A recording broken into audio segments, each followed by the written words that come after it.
दोस्तों आज हम एक्सप्लेन करने जा रहे हैं 2026 की latest horror sci-fi film the last house. कहानी है जेसन और उसके परिवार की, जो अचानक एक ऐसी बारिश के बीच फंस जाते हैं जिसने उनके पूरे परिवार को एक पारदर्शी दीवार से घेर लिया है। ना इंटरनेट ना मोबाइल नेटवर्क, बाहरी दुनिया से कांटेक्ट पूरी तरह टूट चुका है। राशन खत्म हो रहा है, घर जमीन में धंस रही है और बाहर बारिश में घूम रहे हैं कुछ खौफनाक मॉन्स्टर्स। ऐसे में जेसन अपने परिवार को इतने सालों तक जिंदा रखने के लिए क्या क्या रास्ते अपनाएगा? आखिर बाहर कौन घूम रहा है और क्या यह परिवार कभी अपने घर से बाहर निकल पाएगा? सर्वाइवल, डर और अनसुलझे रहस्यों से भरी इस अनोखी कहानी को चलिए सुनते हैं। फिल्म की शुरुआत में हम जेसन नाम के एक आदमी को मछली पकड़ते हुए देखते हैं। जेसन देखता है कि एक बड़ा तूफान पास आ रहा है, इसलिए वो जल्दी काम खत्म करने का फैसला करता है। वो बारिश शुरू होने से पहले ही सही सलामत घर पहुंच जाता है। जेसन पूरी रात मछली पकड़ रहा था क्योंकि जब वो घर लौटता है तो सुबह हो चुकी थी। उसके ऑटोमेटिक गैरेज का दरवाजा खराब हो जाता है और खुलता नहीं है, इसीलिए जेसन अपनी कार बाहर ही पार्क करता है और हमेशा की तरह घर के अंदर चला जाता है। जेसन की पत्नी का नाम एन है। उनके 2 बच्चे हैं, एक बड़ा बेटा ग्रैहम और छोटी बेटी रूथ। अचानक घर का इंटरनेट बंद हो जाता है और सबसे पहले रूथ का ध्यान इस पर जाता है। एन को घर बनाने वाले कंस्ट्रक्शन वालों की तरफ से एक ईमेल भी मिलती है। उन्हें बताया जाता है कि उनके घर की नींव धंस गई है और अब सिर्फ चिमनी ही पूरे घर को संभाले हुए है। जल्दी ही क्रिसमस आने वाला होता है, इसलिए बच्चे जेसन से क्रिसमस ट्री खरीदने के लिए बोलते हैं। बाहर बारिश हो रही होती है, फिर भी वो बाहर जाने का प्लान बनाते हैं। तभी रूथ और ग्रैहम में बहस शुरू हो जाती है क्योंकि वो घर का दरवाजा नहीं खोल पा रहे होते हैं। जेसन खुद कोशिश करता है लेकिन वो भी दरवाजा नहीं खोल पाता। सिर्फ सामने का दरवाजा ही नहीं बल्कि घर का एक भी दरवाजा नहीं खुल रहा था। फिर वो गैरेज और बाकी सारे दरवाजों को आजमाते हैं लेकिन कोई भी दरवाजा नहीं खुलता। एन को लगता है कि शायद कोई मजाक कर रहा है, ये कोई प्रैंक है, लेकिन जेसन को इस पर शक होता है। जेसन ध्यान देता है कि इंटरनेट के साथ साथ उनके मोबाइल का सिग्नल भी गायब हो चुका है, जिससे वो किसी से भी कांटेक्ट नहीं कर सकते। जेसन जबरदस्ती दरवाजा तोड़ने की कोशिश करता है लेकिन वो पीछे की तरफ गिर पड़ता है। घबरा कर जेसन खिड़की का कांच तोड़ने लगता है लेकिन कांच सिर्फ क्रैक होता है और टूटता नहीं, जिससे वो अब भी बाहर नहीं जा पाते। जब वो एक बड़ी खिड़की तोड़ने की कोशिश कर रहे होते हैं तब उन्हें समझ आता है कि सिर्फ वो ही नहीं फंसे हैं। उसी वक्त उन्हें बाहर एक औरत जॉगिंग करती हुई दिखती है। वो उससे मदद मांगते हैं लेकिन जॉगिंग करने वाली औरत उन्हें देख ही नहीं पाती। जब वो अपने घर में घुसने की कोशिश करती है तो उसका दरवाजा भी नहीं खुलता, इसलिए वो मदद ढूंढने आगे बढ़ जाती है। जाहिर है जेसन सिर्फ बैठकर इंतजार नहीं करना चाहता था, लेकिन वो सच में कुछ कर भी तो नहीं सकते थे। उनका एक पड़ोसी पूछता है शायद ये सरकार की कोई हरकत है। जेसन कहता है हो सकता है, लेकिन वो ऐसा क्यों करेंगे? वहीं जेसन का दूसरा पड़ोसी बोलता है ये एलियंस का काम है। जेसन सोचता है क्या सिर्फ वो ही अपने घरों में बंद हैं, लेकिन क्योंकि बातचीत का कोई जरिया नहीं था इसलिए वो ये बात पता नहीं कर सकते थे। समय बीतता गया और रात हो गई। सबने मिलकर खाना खाया, भले ही पूरे दिन वो घर में ही थे और कहीं जा नहीं पाए। सोने से पहले रूथ कहती है कि उसे लगता है कि यह बारिश का कोई साया था या कोई अजीब असर, क्योंकि इस बार की बारिश में कुछ अलग ही बात थी। लेकिन जेसन उसकी बात से मना कर देता है। बच्चों के सामने तो जेसन और एन बिल्कुल शांत दिख रहे थे, लेकिन अकेले में दोनों भी बहुत घबराए हुए थे। एन को अपने माता पिता की चिंता हो रही थी और जेसन बस उसे दिलासा देने की कोशिश कर रहा था। फिर जेसन उसे कुछ दिखाना चाहता है। एन को पता चलता है कि जेसन ने उसकी जानकारी के बिना एक पिस्तौल खरीदी थी। एन इस बात पर गुस्सा होती है कि उसने ये काम छुप कर किया। जेसन जवाब देता है कि पिछले कुछ हफ्तों में ना जाने क्यों उसे लग रहा था कि कोई उस पर नजर रख रहा है और वो खुद को सुरक्षित महसूस नहीं कर पा रहा था, इसलिए उसने बचाव के लिए ये बंदूक खरीदी। अब जब बंदूक आ ही चुकी थी तो एन चाहती थी कि जेसन उसे इसे चलाने का तरीका सिखाए। घर का हेड होने के नाते जेसन को अपने परिवार की सुरक्षा की चिंता थी, लेकिन बाकी लोगों की तरह वो भी इंतजार करने के अलावा कुछ कर भी तो नहीं सकता था। उधर बाहर पूरे दिन बारिश होती रही। जेसन को नींद नहीं आ रही थी, इसलिए उसने दरवाजे में एक छेद किया। उसने देखा कि कोई चिपचिपा तरल पूरे घर को घेरी हुई है जो उन्हें बाहर निकलने नहीं दे रही। जेसन ने दीवार में भी छेद किया, लेकिन नतीजा वही रहा। बाहर एक ऐसा लिक्विड फैला हुआ था जिसने घर के चारों तरफ यहाँ तक कि जमीन के नीचे भी एक बैरियर बना दिया था। उन्हें नहीं पता था कि इसकी वजह क्या है, लेकिन इतना तय था कि जो कोई भी ये कर रहा है वो उन्हें घर में कैद रखना चाहता था। अच्छी बात ये थी कि हवा अब भी घर के अंदर आ रही थी, इसलिए उनका दम नहीं घुटेगा। जेसन को लगता है कि ये जो कुछ भी है, इंसान की हरकत तो बिल्कुल नहीं है। एन जेसन से कहती है कि उसने जो दीवारें तोड़ी थी उन्हें ढक दें। जेसन देखता है कि कंस्ट्रक्शन वाले की बात सच थी और घर की दरारें और बढ़ती जा रही हैं। अगले दिन बारिश रुक जाती है, लेकिन दरवाजा अब भी नहीं खुलता। ग्राहम और रूथ थोड़े शांत होते हैं क्योंकि वो समझ चुके थे कि वो कुछ कर नहीं सकते। बोरियत से बचने के लिए जेसन और एन दिन भर की चीजों का एक टाइम टेबल बनाते हैं। उन्हें नहीं पता था कि वो कब तक बंद रहेंगे, इसलिए उन्हें राशन बचाकर इस्तेमाल करना था। अगर वो हिसाब से चले तो खाना कम से कम 2 महीने तक चल सकता था। यही बात पानी और बिजली पर भी लागू होती थी, इसलिए उन्होंने पानी जमा करना शुरू कर दिया ताकि उसे बर्बाद न करें। जेसन के पास एक पालतू कुत्ता भी था। समय बीतता गया और अब चौथा दिन आ गया। जेसन रूथ और ग्राहम को मछली साफ करना सिखाने लगा। असली मछली ना होने के वजह से वो खिलौने से प्रैक्टिस कर रहे थे। जेसन को मछली पकड़ना पसंद था, इसलिए वो उन्हें अच्छे से सिखा पा रहा था।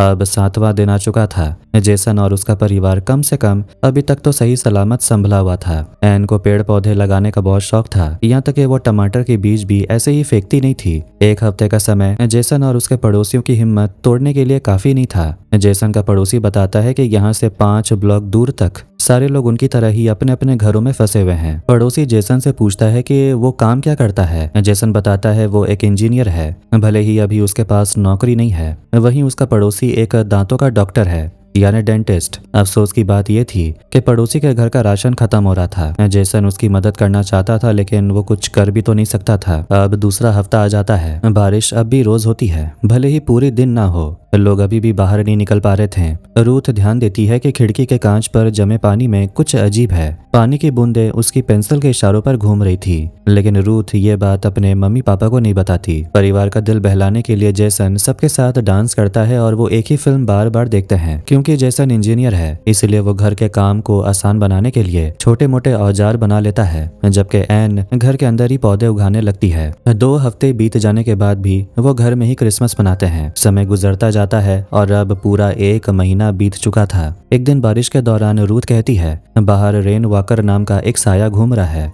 ग्रहम उसकी बात पर यकीन नहीं करता, लेकिन जब वो बाहर देखता है तो उसे भी एक काला साया नजर आता है जो उन पर नजर रखे हुए था। रूथ बताती है कि रेन वॉकर हमेशा बारिश के वक्त ही आता है। आखिरकार घर में बंद रहते रहते सब हिम्मत हारने लगते हैं। ग्राहम और रूथ खाना खाने से मना कर देते हैं। रूथ फिर कहती है कि उसने और ग्राहम ने बाहर किसी को देखा था, लेकिन ग्राहम साफ मुकर जाता है। रूथ कहती है वो झूठ नहीं बोल रही और उसे लगता है कि वो साया उनसे बात करने की कोशिश कर रहा था। सच तो ये था कि जेसन और एन भी सिर्फ बच्चों के सामने मजबूत होने का नाटक कर रहे थे। वो भी एक साथ समय बिताते हैं ताकि सब कुछ नॉर्मल लगे, लेकिन इस मुश्किल घड़ी में वो भी कुछ अच्छी बातें ढूंढ लेते हैं। जैसे अब तक उनके घर की किश्त भरने की चिंता नहीं थी और पूरा परिवार एक साथ ज्यादा समय बिता पा रहा था। 1 महीना बीतने के बाद क्योंकि कोई भी इंसान बाहर निकल नहीं पा रहा था, इसलिए सड़कों पर जंगली जानवर घूमने लगते हैं, जिनमें से एक भेड़िया भी था। अगला दिन क्रिसमस का था। भले ही वो नए तोहफे नहीं खरीद सकते थे, लेकिन जेसन और एन ने पुरानी चीजों को ही गिफ्ट की तरह पैक करके बच्चों को दे दिया। जब वो बाहर देखते हैं तो रूथ को उनका एक पड़ोसी गिरता हुआ दिखता है। वो बुजुर्ग पड़ोसी थे, इसलिए 1 महीने तक कम खाने पर जिंदा रहना उनके लिए बहुत मुश्किल हो रहा था। रात में बारिश फिर शुरू हो जाती है। रूथ की आंखें खुल जाती है और उसे दोबारा नींद नहीं आती। रूथ बाहर एक बेहद डरावने इंसान को देखती है। उसकी चीख सुनकर जेसन और एन भागकर आते हैं। बाहर खड़ा वो इंसान अंदर घुसने की कोशिश कर रहा होता है, लेकिन घुस नहीं पाता। वो चिल्लाकर कहता है सब लोग मर चुके हैं, उन्हें अपने आप को देखने मत देना, कोई मदद नहीं आने वाली। तभी अचानक कोई चीज उस इंसान को खींच कर ले जाती है। इसके तुरंत बाद एक बहुत तेज रोशनी चमकती है, जिससे वो देख नहीं पाते कि उस पर किसने हमला किया।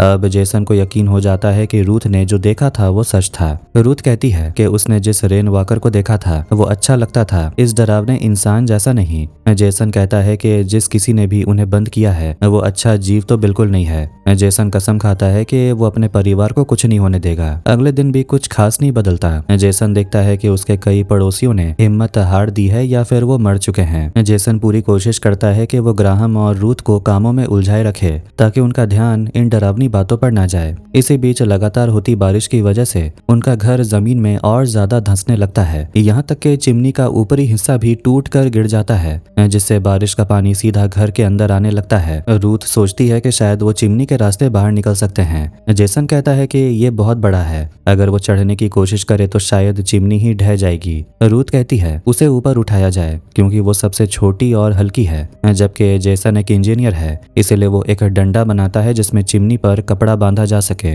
इस तरह जेसन और ग्राहम रस्सी खींचकर रूथ को चिमनी के ऊपर तक उठा लेते हैं, लेकिन चिमनी का छेद बहुत छोटा निकलता है, यहाँ तक कि रूथ भी उसमें से बाहर नहीं निकल पाती। फिर भी रूथ अपना हाथ बाहर निकाल लेती है, जिसका मतलब था कि चिमनी के ऊपर कोई रुकावट नहीं है। अब रूथ कुछ नहीं कर सकती थी, इसलिए वो चुपचाप नीचे उतर आती है। तभी उनका पालतू कुत्ता बीमार पड़ जाता है और उसकी हालत बिगड़ने लगती है, क्योंकि वो बहुत बूढ़ा हो चुका था।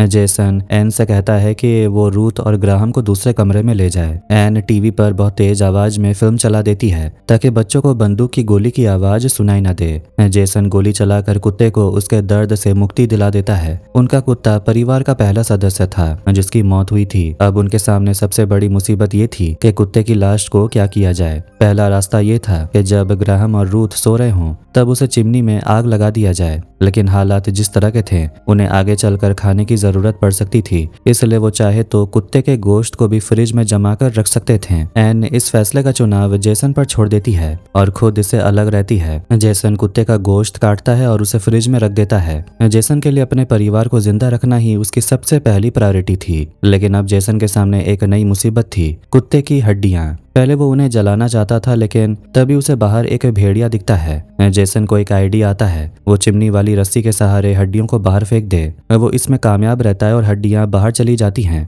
लेकिन तभी अचानक बारिश शुरू हो जाती है, जिससे भेड़िया हड्डियों को छुए बिना वहां से भाग जाता है। उसी वक्त जेसन ध्यान देता है कि दीवार पर जमी पानी की बूंदें उसके हाथ के इशारों पर घूम रही हैं। कुछ दिनों बाद जेसन और उसका परिवार इस नई जिंदगी में आदी होने लगते हैं। अब जब धूप निकलती है तो वो पौधों को खिड़की के पास रख देते हैं और बारिश होते ही खिड़कियां बंद कर देते हैं। एक दिन रूथ अपना एक पौधा खिड़की के पास ही भूल जाती है। जब वो उसे लेने जाती है तो खिड़की के बाहर एक खौफनाक मॉन्स्टर दिखता है। उस मॉन्स्टर के बड़े बड़े टेंटेकल्स थे और इसीलिए उसकी ताकत पानी से जुड़ी हुई थी। समय गुजरता है और अब उन्हें घर में बंद हुए 3 महीने बीत चुके हैं। वो खाना खा रहे होते हैं, लेकिन रूथ को बहुत तेज भूख लग रही होती है। वो और खाना चाहती है और फ्रिज खुलने जाती है, लेकिन एन उसे रोकती है। जेसन एन से कहता है वो रूथ को देखने दे। जब वो फ्रिज खोलती है तो देखती है कि फ्रिज बिल्कुल खाली है। सिर्फ फ्रिज ही नहीं, घर का सारा राशन खत्म हो चुका था। ये उनके लिए बहुत बड़ा झटका था। जेसन वादा करता है कि वो किसी न किसी तरह खाने का इंतजाम जरूर करेगा।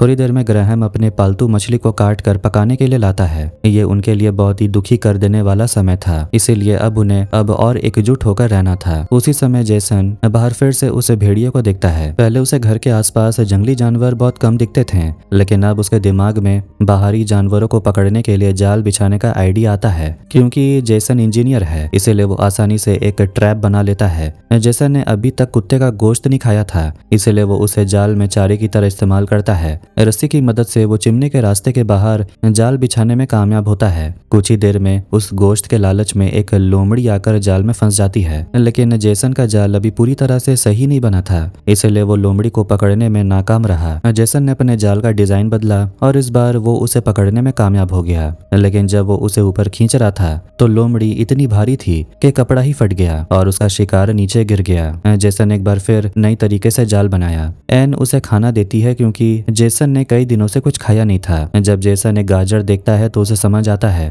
कि उसे किसी बड़े जानवर के बजाय गाजर पत्ते खाने वाले छोटे जानवर का शिकार करना चाहिए। अब वो गिलहरी जैसे छोटे जानवरों को पकड़ने के लिए जाल बनाता है। इस बार उसका प्लान काम कर जाता है और वो अपना पहला शिकार एक गिलहरी को पकड़ लेते हैं। छोटा साइज होने के बावजूद एन खुशी खुशी उसे पकाती है। पिछले कुछ हफ्तों में उनकी ये बहुत बड़ी जीत थी। इस छोटी सी जीत ने उनका हौसला बढ़ा दिया था और उन्होंने हार मानना छोड़ दिया। इसके बाद जेसन घर के फर्श को तोड़कर वहां सब्जियां उगाने के लिए एक छोटा बगीचा बना लेता है। अब सब्जियां उगाने और शिकार करने से उनकी खाने की समस्या हल हो चुकी थी। जेसन के इंजीनियर होने की वजह से वो घर की पुरानी चीजों से ही अपनी जिंदगी को बहुत आसान बना लेता है, लेकिन आखिर में एक दिन बिजली चली ही जाती है। वो इस बात को पहले से जानते थे, इसलिए वो इसके लिए तैयार थे। देखते ही देखते 5 साल बीत गए। घर के अंदर बनाया गया बगीचा अब ताजे फल और सब्जियां देने लगा था। पीने के पानी के लिए वो ओस की बूंदों को जमा करते थे। 5 साल तक वो बिना घर से बाहर निकले सही सलामत जिंदा रहे। इतने सालों तक इंसानों के बाहर न निकलने के वजह से अब प्रकृति ने पूरी दुनिया पर अपना कब्जा कर लिया था।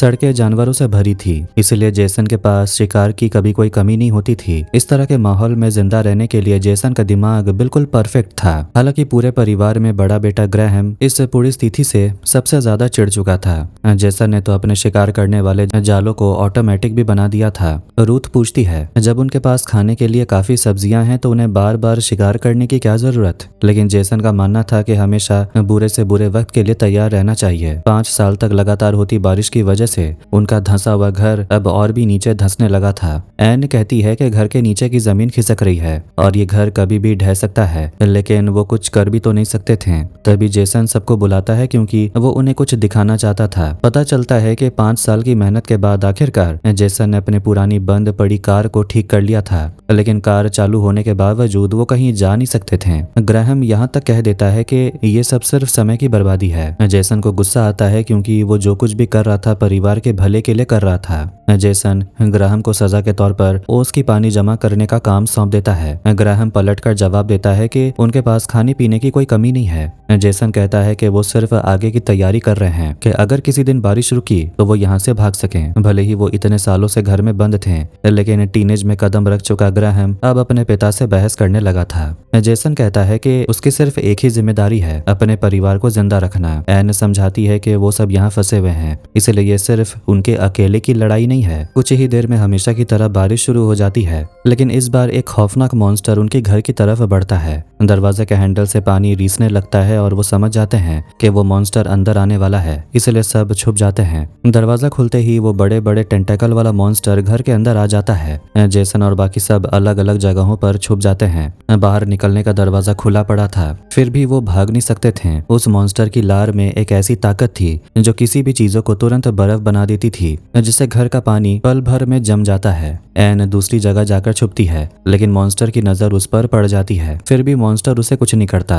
और ऐसे ही छोड़ देता है। एन के दूसरी तरफ जाने की वजह यह थी, मॉन्स्टर को गोली मारने के लिए बंदूक लेने जा रही थी। वो मॉन्स्टर फर्श पर अपनी नोकीली चीजों से वार कर रहा था, जहाँ ठीक नीचे रूथ छुपी हुई थी। भले ही उस मॉन्स्टर के बड़े बड़े टेंटाकल्स थे, लेकिन उसके शरीर में पंजे जैसे धारदार हिस्से भी थे। अगर पास से देखें तो वो मॉन्स्टर पौराणिक समुद्री जीव लेवायथन का एक छोटा सा रूप लगता है। वो बहुत जहरीला था, यहाँ तक कि उसकी लार जिस पौधे पर पड़ती वो तुरंत मुरझा जाता था। उसी समय बाहर से और भी मॉन्स्टर्स आ पहुंचते हैं। ये देखकर घर के अंदर मौजूद मॉन्स्टर तेजी से बाहर निकल जाता है। बाहर निकलने का दरवाजा अभी भी खुला था, इसलिए ग्राहम बाहर भागने की कोशिश करता है, लेकिन जेसन उसे रोक लेता है और दरवाजा फिर से बंद हो जाता है। ग्राहम जेसन पर गुस्सा होता है कि उसने उसे भागने नहीं दिया। भले ही सच ये था कि ग्राहम समय पर बाहर निकल नहीं पाता। उधर रूथ ध्यान देती है कि मॉन्स्टर के शरीर से जो पानी टपक रहा था वो समंदर का खारा पानी था। थोड़ी ही देर में बारिश रुक जाती है, जिसका मतलब था कि मॉन्स्टर जा चुके थे,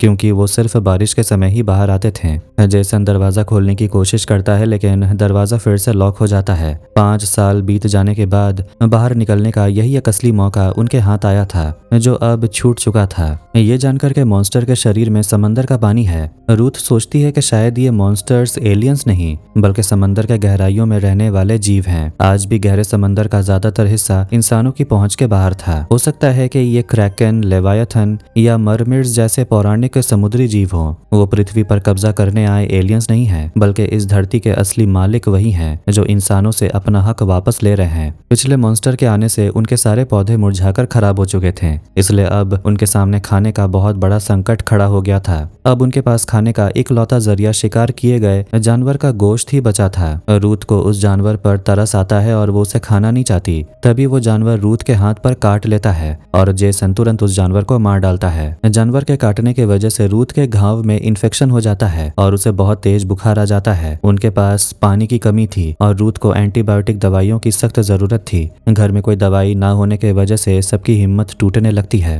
अब हेड होने के नाते जेसन खुद को सबसे ज्यादा बेबस महसूस करता है। वो अपनी ठीक की हुई कार से गैरेज का दरवाजा तोड़ने की कोशिश करता है, लेकिन बार बार टक्कर मारने के बाद भी वो नाकाम रहता है। भले ही गैरेज का दरवाजा नहीं टूटता, लेकिन गैरेज का फर्श चटकने लगता है। जब जेसन जमीन में छेद करता है तो देखता है कि मॉन्स्टर्स का बनाया गया सीमा बहुत ही पास है। ध्यान दें, 5 साल की लगातार बारिश और टूटी नींव की वजह से उनका घर एक तरफ झुक चुका था। जेसन को समझ आता है कि घर के दूसरे हिस्से में इस बैरियर की दूरी थोड़ी ज्यादा है। जेसन को लगता है कि टॉयलेट के फर्श की तरफ से सबसे ज्यादा ढलान है और उसका अंदाजा बिल्कुल सही निकलता है। जेसन जेसन टॉयलेट का फर्श तोड़ता है और उसे नीचे ड्रेनेज का पाइप मिल जाता है। इस पूरे इलाके के सारे घर इसी पाइप से जुड़े हुए थे, यहाँ तक कि उनके पड़ोसी डेंटिस्ट का घर भी। हो सकता है कि वहाँ रूथ के लिए कोई एंटीबायोटिक दवाई मिल जाए। जेसन उस पाइप में घुस नहीं सकता था क्योंकि उसका शरीर बहुत बड़ा था। एन खुद जाने के लिए तैयार होती है क्योंकि उसका शरीर छोटा था। जेसन एन की जान जोखिम में नहीं डालना चाहता था, लेकिन उसके पास कोई रास्ता भी तो नहीं था। वो ग्राहम के खिलौने वाले वॉकी टॉकी से आपस में बात करने का प्लान बनाते हैं। इसके बाद एन अपने कमर में रस्सी बांधकर पाइप के अंदर उतर जाती है ताकि उसे वापस खींचा जा सके। इस रस्सी का इस्तेमाल एन सिर्फ घर वापस लौटने के लिए करने वाली थी, जबकि अभी बारिश नहीं हो रही थी, इसलिए सीवर का पाइप सूखा था। एन आगे बढ़ती है, लेकिन तभी उनका वॉकी टॉकी सिग्नल टूट जाता है। घर से देखते हुए ग्राहम ध्यान देता है कि एन सही सलामत पड़ोसी डेंटिस्ट के घर पहुंच गई है। ये पड़ोसी का घर सालों से पानी में डूबा हुआ लग रहा था, यहाँ तक कि वहाँ केकड़े भी घूम रहे थे। उसी समय बाहर बारिश शुरू हो जाती है। एन बिल्कुल भी वक्त बर्बाद नहीं कर सकती थी क्योंकि अगर बारिश तेज हुई तो सीवर पाइप पानी से भर जाता और उसका लौटना नामुमकिन हो जाता। लेकिन एन एंटीबायोटिक दवाइयों के लिए बिना नहीं जा सकती थी और खुशकिस्मती से उसे दवाइयां मिल जाती हैं। याद रहे कि मॉन्स्टर सिर्फ बारिश होने पर ही आते हैं। एन को आवाजें आती हैं कि एक मॉन्स्टर उस घर के अंदर घुस चुका है। वो सावधान हो जाती है, लेकिन जब वो नीचे उतरती है तो देखती है निचला फर्श पानी से भर चुका था। एन जल्दी से सीवर पाइप में घुसती है जो अब आधा पानी में डूब चुका था। मॉन्स्टर उसके पीछे पाइप में घुस जाता है और बिल्कुल पास पहुंच जाता है। एन उस पर गोलियां चलाती है, लेकिन मॉन्स्टर को कुछ नहीं होता। जेसन सही समय पर रस्सी खींचकर एन को ऊपर घर के अंदर खींच लेता है। जेसन तुरंत दीवार गिरा देता है जिससे सीवर पाइप का गड्ढा बंद हो जाता है और मॉन्स्टर ऊपर नहीं आ पाता। एन जो दवाइयां लाई थी वो तुरंत रूथ को दे देती है, लेकिन घबराहट में एन की पिस्तौल नीचे गिर जाती है जिससे अब उनके पास कोई हथियार नहीं बचता। जेसन को पूरा यकीन था कि वो मॉन्स्टर देर सवेर यहाँ जरूर आएगा। मॉन्स्टर को नहीं पता था कि घर में कितने लोग हैं, इसलिए जेसन चाहता था कि एन और बच्चे छुप जाएं। जेसन अकेले उस मॉन्स्टर का सामना करने का फैसला करता है ताकि अगर वो मारा भी जाए तो एन और बच्चे जिंदा बच सकें। लेकिन एन कहती है कि जेसन सिर्फ हार मान रहा है। ग्राहम भी कहता है कि अब बात सिर्फ जिंदा बचने की नहीं रह गई, उनके घर से बाहर निकलने का एकलौता रास्ता यही है कि मॉन्स्टर खुद आकर दरवाजा खोलें। इसलिए जब मॉन्स्टर आए तो उन्हें भागने के लिए तैयार रहना होगा। सिर्फ छुपकर बैठे रहना काफी नहीं है, अगर भागने का जरा सा भी मौका मिले तो उन्हें हाथ से नहीं जाने देना चाहिए। जेसन उनकी बात मान लेता है और अब वो मॉन्स्टर से मुकाबला करने के लिए पूरी ताकत लगा देने का फैसला करते हैं। वो मॉन्स्टर को अंदर आने देने का प्लान बनाते हैं और घर में मौजूद चीजों से ही जाल और हथियार तैयार करते हैं। ज्यादा वक्त नहीं बीतता कि बारिश बहुत तेज हो जाती है और लगता है कि मॉन्स्टर आने ही वाला है। अचानक घर के सारे नल तेजी से बहने लगते हैं। इतना ही नहीं, चिमनी के रास्ते भी पानी का सैलाब अंदर आने लगता है। देखते ही देखते उनका पूरा घर पानी में डूब जाता है। इस पहले हमले में किसी को चोट तो नहीं आती, लेकिन उनकी हालत और खराब हो जाती है। एन देखती है कि मॉन्स्टर बिल्कुल पास आ चुका है और वो फिर से घर के अंदर घुस जाता है। जेसन के पास हथियार तो था, लेकिन पानी के अंदर उसे मॉन्स्टर दिखाई नहीं दे रहा था। एन मॉन्स्टर पर एक मोलोटोव फेंकती है जिससे पानी में आग लग जाती है। अब जेसन उसे साफ देख पाता है और निशाना लगाकर भाला चलाता है, लेकिन उसका निशाना चूक जाता है। जेसन थक चुका था, इसलिए ग्राहम जाकर उस भाले को वापस लेकर आता है। पानी का स्तर और बढ़ता जाता है, यहाँ तक कि पहली मंजिल पूरी तरह डूब जाती है। अब उन्हें छत के पास जाना पड़ता है। ग्राहम जो भाला लाया था उसे जेसन को फिर से हथियार मिल जाता है। ये हथियार मॉन्स्टर को मारने के लिए नहीं, बल्कि उसे कसकर बांधने के लिए था।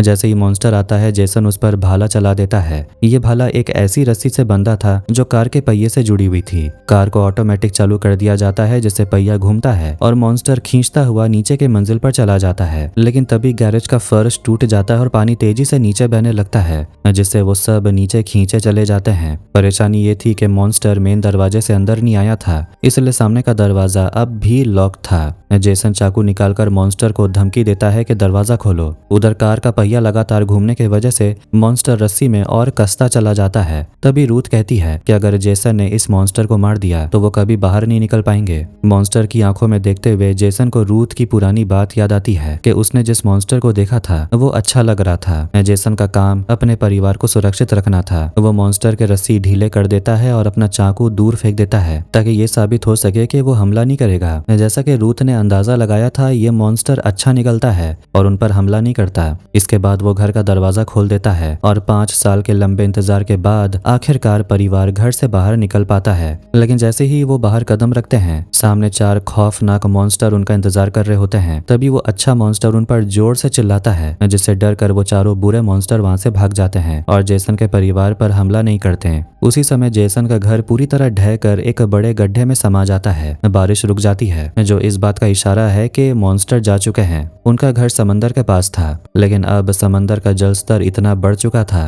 कि ज्यादातर शहर पानी में डूब चुके थे। जेसन अपने पड़ोसी की नाव लेता है और पूरे परिवार के साथ तैरने लगता है। जाहिर है समंदर में रहना उनका आखिरी मकसद नहीं था। वो इंसानों की किसी ऐसी दुनिया या बस्ती को ढूंढने निकल पड़ते हैं जो इस तबाही में जिंदा बच गई हो। और इसी के साथ ये फिल्म यहीं पर एंड हो जाती है। तो कैसी लगी आज की स्टोरी कमेंट करके जरूर बताना। वीडियो अच्छा लगा तो वीडियो को लाइक कर दें और चैनल को भी सब्सक्राइब कर दें। मिलते हैं नेक्स्ट वीडियो में। Take care.